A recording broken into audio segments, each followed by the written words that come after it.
Yung malamang ngayong araw ng paggawa at susunod na po ang News Reco Cebu.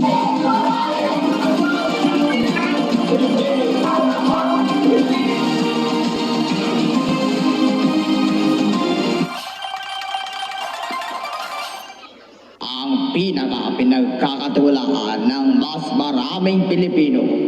KBN News and Current Affairs. Panig sa katotohanan, panig sa bayan. Sa ulo ng mga balita, 10 ang patay, 30 naman ang sugatan sa karambola ng 5 sasakyan sa STX Toll Plaza sa Tarlac. Rider patay matapos mawala ng balanse at magulungan ng minibus sa Tanza, Cavite. Lalaki na ilang beses sinalisihan ang isang delivery truck sa Antipolo City, arestado. Content creator na nagpakalat ng peking balita ng alitan umano ng NBI at PNP sa issue sa pag-aresto kay Pastor Apollo Kibuloy, nagsorry.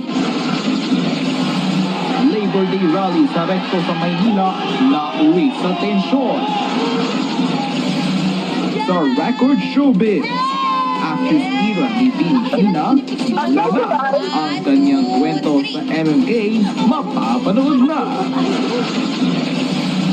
At Tiyanak, Tiktik at Engkanto, ilan sa mga inirampang costume ng mga kandidata sa Miss Universe Philippines.